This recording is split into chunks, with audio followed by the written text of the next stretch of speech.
Hello, नमस्कार मित्रों।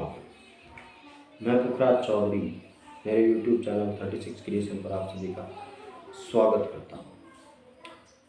दोस्तों, मैं आज आपके साथ एक बहुत ही गंभीर विषय पर बात करना चाहता हूं। जैसे कि आप सभी को अभी पता है, रीट का एग्ज़ाम हुआ है 26 सितंबर को, और उसी दिन रात को एक बंदे ने करीब 1:30-2 बजे जहर खा के सुसाइड कर लिया। और वजह क्या थी? वजह सिर्फ छोटी सी कि पेपर ख़राब हो गया। इसमें किसी का दोष नहीं है, मेरा ही दोष है। और ऐसा करके उसने लिख के ये लीला समाप्त कर ली। तो मित्रों, मैं आपसे कहना चाहता हूँ कि इस तरह का कदम उठाने से पहले कम से कम अपने माता पिता के बारे में अवश्य सोचें। उस पिता के बारे में अवश्य सोचें जिन्होंने हमें इस काबिल बनाया कि हम पढ़ सकें, कुछ बन सकें, हमें शिक्षा दिलाई। हमारे ऊपर कितना उन लोगों ने खर्चा किया है, उन सब चीज़ों का आकलन करें। मेरे फादर की आर्थिक स्थिति क्या है, और जो बंदा रीट का एग्ज़ाम अटेम्प्ट कर रहा है और अगर वो सुसाइड कर रहा है तो उसके फादर की कम से कम एज 45 to 50 ईयर्स तो होगी ही होगी। और आज उस उम्र के अंदर जिस फादर ने अपने जीवन का अमूल्य समय अपनी बच्चों का भविष्य बनाने के लिए लगाया, उस पे क्या बीतती है। जीवन में सिर्फ एक नौकरी पा लेना ही सफलता का आधार है क्या? आज के समय में जो नौकरी नहीं कर रहा वो भूखा रहता है।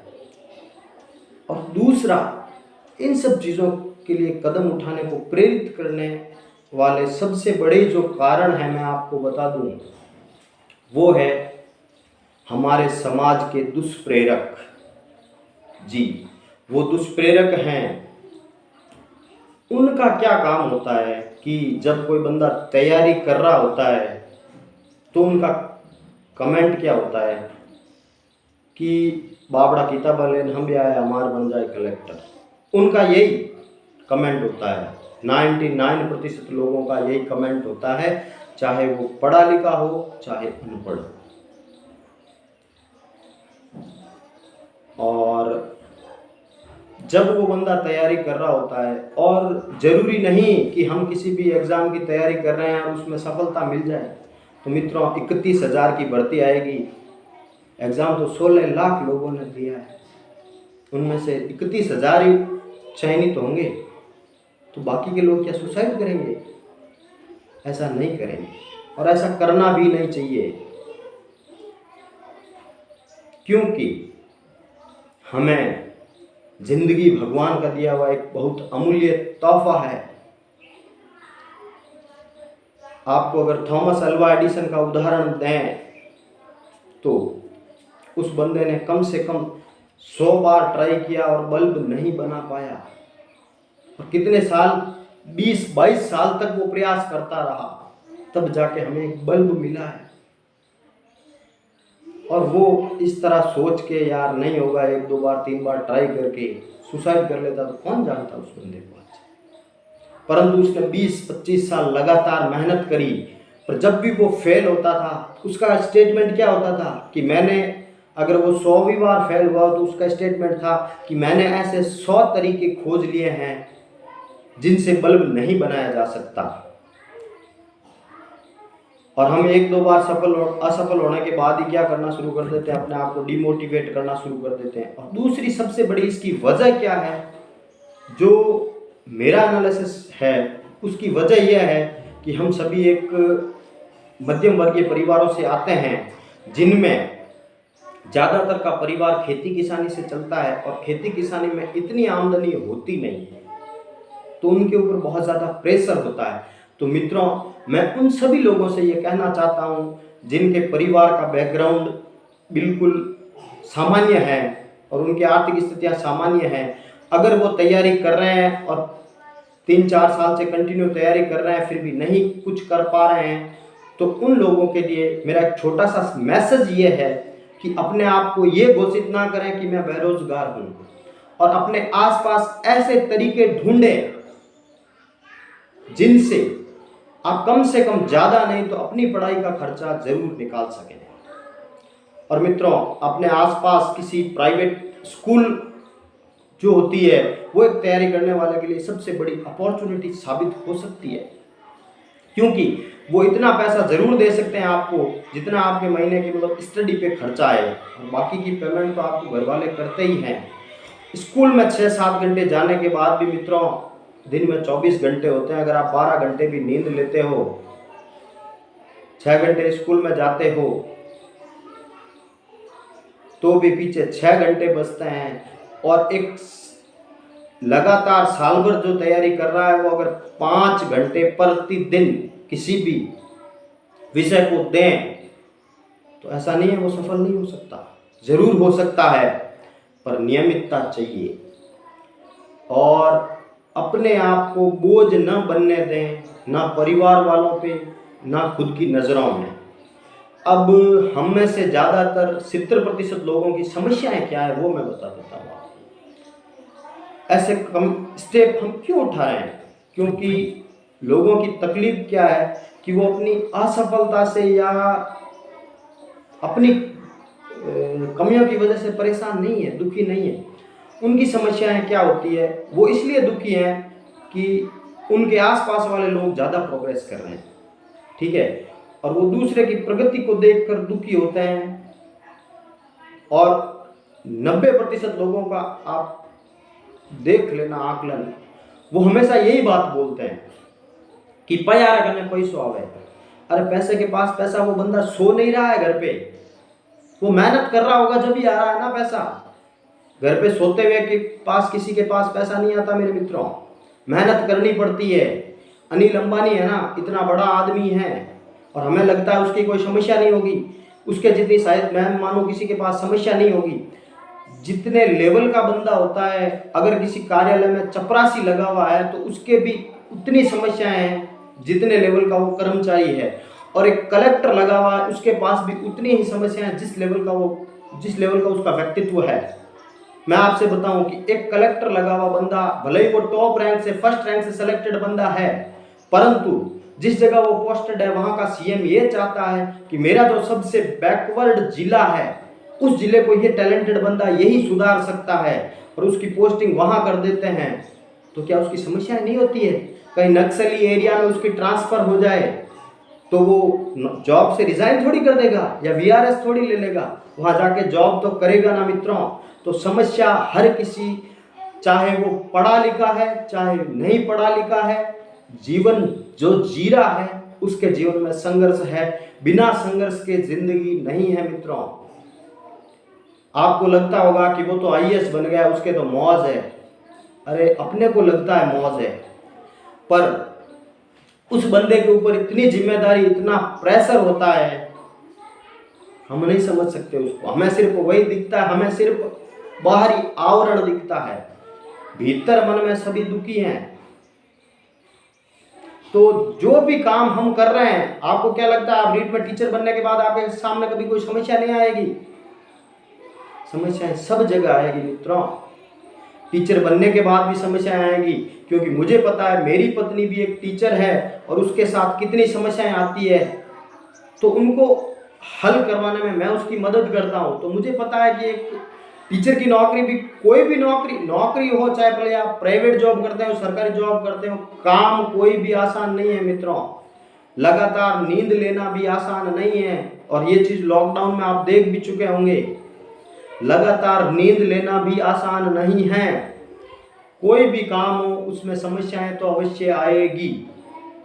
तो किसी भी समस्या से आपको घबराना नहीं है, और अपने आप को इस तरह से समायोजित करना है कि हम उस समस्या को किस तरह से सरल कर सकें। अब रही बात लोगों का क्या है, लोग तो कहते रहते हैं, लोग तो कोई तैयारी कर रहा होता है तो उसको यही बोलते हैं कि ये रो तो फिर कहना सिलेक्शन हो है, और जब उसी बंदे का सिलेक्शन हो जाता है तो लोग क्या बोलते हैं, हमें तो पहले ही पता था ये बहुत मेहनत कर रहा है, चयनित होगा। वही लोग बोलेंगे जो पहले ये बोल रहे थे वो तो रहो तो फिर है। मित्रों, एक अंग्रेजी में कोटेशन है, success is a bastard as it has many fathers, failure is an orphan with no takers. सफलता का हर कोई पिता बनना चाहता है, सफलता का हर कोई श्रेय लेना चाहता है। अगर कोई आदमी सफल हो जाता है, आपके गांव के किसी भाणजे का अगर आईएएस में चयन हो जाता है और उसके नाना के परिवार में और उस आईएएस के भले आपस में संबंध अच्छे नहीं हो, परंतु हम लोग क्या बोलते हैं, वो फलाना नाम जो आईएएस बना है ना, वो मेरे गांव का भांजा है, हम सीधा उससे संपर्क बिठा लेते हैं। बस यही सोचते हैं वो हमारा कुछ रिलेटिव है। और ऐसा नहीं है कि मेरा कोई भले ही सगा भाई है और वो कोई गलत काम करते तो मैं आपको बोलूंगा ये मेरा भाई है। हम बचने की कोशिश करेंगे, ये मानव, ये प्रकृति है मित्रों। और दूसरा, जो लोग हवा फैला रहे हैं ना कि रीट के अंदर मेरे 130 आ रहे हैं, 135 आ रहे हैं, 145 आ रहे हैं, तो वो कोई 1% 2% लोग होंगे जिनके इतने नंबर आ रहे होंगे। बाकी वही है, फाइनल आंसर की जब आएगी सबको पता चल जाएगा। तो आपको घबराने की ज़रूरत नहीं है। और आपसे मेरा एक ही निवेदन है मित्रों कि हम बेरोजगार क्यों हैं? क्योंकि हम कोई रोजगार करना नहीं चाहते। सबसे बड़ी समस्या हमारे साथ यही है, हम कोई काम करना ही नहीं चाहते। हम में कर्मणशीलता ही नहीं बची कि हम ये काम कर लें। और जो काम करता है ना मित्रों, मैंने 2009 के अंदर 12th पास की थी, आज तक मैं कहीं जॉब नहीं लगा, मैं कोई सरकारी जॉब में नहीं हूँ, परंतु मैं प्राइवेट क्षेत्र में जिस भी क्षेत्र में काम करता हूँ, जैसा भी काम करता हूँ, मैं पर डे 1000 रुपये कमाने का हकदार हूँ और कमाता हूँ। It is reality. भले ही लोगों को खराब लगता होगा, झूठ लगता होगा, परंतु मुझे पता है। पर मेरी कमाने की वजह मैं बता दूं क्या है। मैं कभी किसी भी काम को छोटा नहीं समझता। मैं एक वक्त ऐसा था, 6 महीने मुझे किसी ने ताना मार दिया, तेरे बाप की नौकरी है, तेरे बाप तो बहुत पैसे कमाता है, तू क्यों मजदूरी करेगा? तेरे को क्या पता है कि पैसा कैसे कमाया जाता है? मैं 6 महीने तक मित्रों बता दूं कंस्ट्रक्शन के काम पे तगारियां डाली हुई है। वजह क्या थी कि मुझे पता था कि मैं कहीं दूसरी जगह जा रहा हूँ, मुझे 3000 रुपये मिल रहे हैं और ये काम में मुझे 12000 रुपये मिल रहे हैं। तो देखिए मित्रों, अगर आपको कुछ बनना है, कुछ चाहते हो, तो पैसे के बिना कुछ भी नहीं है। तो अगर आपकी परिस्थितियां ऐसी नहीं है घर वालों की, मैं ये नहीं कह रहा कि पढ़ाई नहीं करनी चाहिए, पढ़ाई तो करनी चाहिए, उसके बिना जीवन में कुछ भी नहीं है। If you don't have any kind of knowledge, you are nil. भले आप 12th पास हो, ग्रेजुएट हो, पोस्ट ग्रेजुएट हो, अगर आपके पास किसी भी प्रकार का नॉलेज नहीं है, आपके पास व्यवहारिक ज्ञान नहीं है, तो वो सब जीरो है। उससे तो एक अनपढ़ आदमी बेहतर है। और अगर आपके पास ज्ञान है और आपके पास उपयोगिता है, तो मेरे मित्रों, मेरा यही कहना है, अगर सरकारी जॉब नहीं लगे तो कम से कम अपने आसपास ऐसे अवसर ढूंढिए और उन कामों को कीजिए, परंतु कोई ऐसा काम ना करें जो गलत हो, जिसमें अपने रिश्तेदारों का पैसा लग जाए और वो कंपनियां कल को डूब जाए और वो पैसा हमें लौटाना पड़े, तो रिश्ते खराब होते हैं। इस तरह के पचड़ों में भी ना पड़ें। और दुनिया के अंदर किसी भी कार्य का शॉर्टकट नहीं होता। पैसा भी कमाना है तो मेहनत करनी पड़ेगी। जिस बंदे को मेहनत, फिजिकल मेहनत और मेंटल मेहनत जो बंदा कर सकता है इस दुनिया में, वही सर्वाइव कर सकता है, वरना कोई नहीं कर सकता। और राजकीय सेवा की तो होड़ ही नहीं है, परंतु अगर आपके घर की परिस्थितियां वास्तव में ऐसी नहीं है कि आप लंबे समय तक तैयारी कर सको और वो आपका खर्चा वहन कर सकें, तो कम से कम ना तो घर वालों पे बोझ बने, ना अपने आप पे बोझ बने। ऐसा कोई काम ढूंढे जहाँ 5-6 घंटे का काम करना हो और ठीक ठाक पैसा मिल जाता हो, जिससे हमारी स्टडी आराम से चल जाए बस। और बिना कोई काम किए आप चाहो कि मैं घर पे बैठा रहूं, तो आप कभी भी उम्मीद मत करना कि काम कर पाओगे। जीवन में आपकी आदत वही हो जाएगी, ना आप पढ़ रहे हो और पढ़ाई भी नहीं करते और घर पे बैठे हो निकम्मा। उससे अच्छा तो मैं यही सोचता हूँ कि भाई वो बंदा अगर ऐसा कोई काम करे जिसमें अगर उसको 100 रुपये भी मिलते हैं, अगर पर डे उसको 100 रुपये भी मिलते हैं, तो कम से कम वो जो जितना खाता है उतना तो कमा रहा है ना वो बंदा, नुकसान तो नहीं है उसका।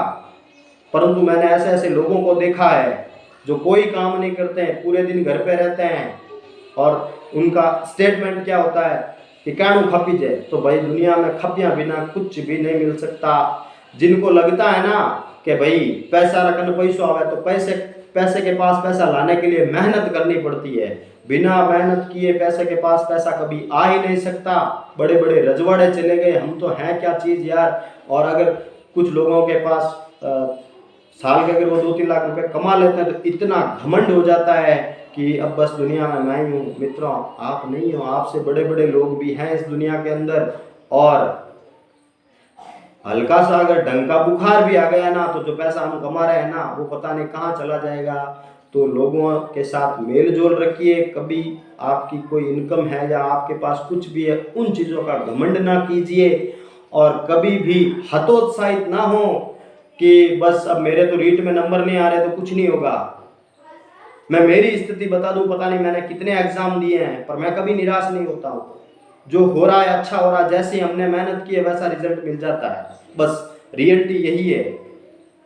ज़्यादा चीज़ों की टेंशन लेते हैं भाई, सुसाइड कमिट करते हैं, माता पिता कितने दुखी होते हैं। उससे अच्छा तो कहीं वो अगर कमठा मजदूरी पे जाता, 300-400 रुपये लाता, खुद का खर्चा तो निकालता, माँ बाप के आस बुढ़ापे का सहारा तो रहता। वो नौकरी नहीं लगना मतलब जीवन खत्म थोड़ी है।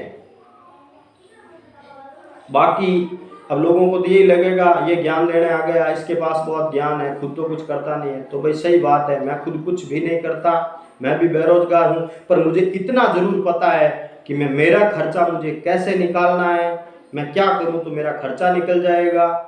तो मेरा तो यही हर बंदे से निवेदन है कि भाई कम से कम इतना काम अवश्य करें। अन्यथा अगर आप 12th के बाद 3-4 साल निकृष्ट निकाल देते हो, पढ़ते भी नहीं हो और कोई काम नहीं करते हो, तो आप जीवन के अंदर आज ही मेरे से लिखवा के लो, कभी सफल हो ही नहीं सकते। क्योंकि सफलता का कोई शॉर्टकट नहीं होता। और जिस आदमी ने संघर्ष किया हुआ होता है ना, वो कभी आपको ये बात नहीं बोलेगा कि सफलता इतनी आसानी से मिल जाती है, या उसको कभी किसी चीज़ का घमंड नहीं होगा। क्यों नहीं होगा? क्योंकि उसको पता है कि मैं कल क्या था और मैं आज क्या हूँ। वो और जो अपने बीते कल को याद रखता है वो जीवन में कभी भी परेशान नहीं होता। और दूसरा मित्रों, कभी भी किसी की प्रोग्रेस से जलिए मत। अगर वो उन्नति कर रहा है तो वो मेहनत कर रहा है। घर पे सोते हुए को आके भगवान नहीं देता, कुछ भी किसी को भी नहीं देता। पक्षी है, जानवर है, वो भी उड़ते हैं, इधर से उधर जाते हैं, तब उनको कहीं जाके दाना पानी मिलता है। वो अपने घोंसले में बैठे रहे, कोई ले जाके उनको दाना नहीं डालेगा। तो मित्रों, मेरा एक ही निवेदन है कि आपसे, आप हतोत्साहित ना हो। और मेरिट जब आए तो मेरा एक आकलन बता रहा हूँ, मेरिट 115 से 120-22 से ज़्यादा हाई नहीं जाने वाली। L1 की बात कर रहा हूँ, लेवल 1 रीट की मेरिट 115 से 120-22 से ज़्यादा ऊंची नहीं जाने वाली। जो लोग हवा में हैं वो आंसर के आने के बाद सब धरातल पे आ जाएंगे। और जब आपको जॉब मिलेगी तब आप इस चीज़ को देखना और आपको लगेगा कि हाँ वाकई में ये बंदे ने जो बात बताई है वो सही है। और अगर आपको लगता है कि जो बात मैं बता रहा हूँ वो सही है, तो चैनल को सब्सक्राइब कर लेना, लाइक कर देना, कमेंट कर देना। और लगता है कि फालतू की बकवास कर रहा है तो अपना चैनल को डिसलाइक कीजिए। कमेंट बॉक्स में जो चाहे मर्जी आप गालियाँ लिखिए और सब्सक्राइब मत कीजिए, चैनल को छोड़ दीजिए। परंतु जीवन की सच्चाई मित्रों यही है, बिना मेहनत के कुछ हो नहीं सकता। घर पे सोते हुए को आके भगवान कुछ दे नहीं सकता, मेहनत करनी पड़ती है। परंतु अगर आप एक क्षेत्र में असफल हो रहे हो, इसका मतलब ये कभी भी नहीं है कि आप किसी दूसरे क्षेत्र में अच्छा काम नहीं कर सकते। मैं ऐसे ऐसे लोगों को जानता हूं जो बिल्कुल अनपढ़ है परंतु अच्छा पैसा कमाते हैं। वजह क्या है कि वो जिस क्षेत्र में काम कर रहे हैं उसके अंदर उनकी पकड़ बहुत शानदार है और वो कभी हतोत्साहित नहीं होते। पर ऐसा नहीं है कि वो 1-2 दिन में ही उस लेवल पे चले गए, उन्होंने सालों मेहनत करी है भाई साहब। और हमें क्या लगता है, लोग 1 सेकंड में कह देते हैं उस बंदे की किस्मत अच्छी थी। किस्मत अच्छी बनाने के लिए मेहनत बहुत करनी पड़ती है और ये बात वही आदमी समझ सकता है जो वाकई में मेहनत करता है और उस मेहनत से गुजरता है। नमस्कार, जय राम जी की। राम।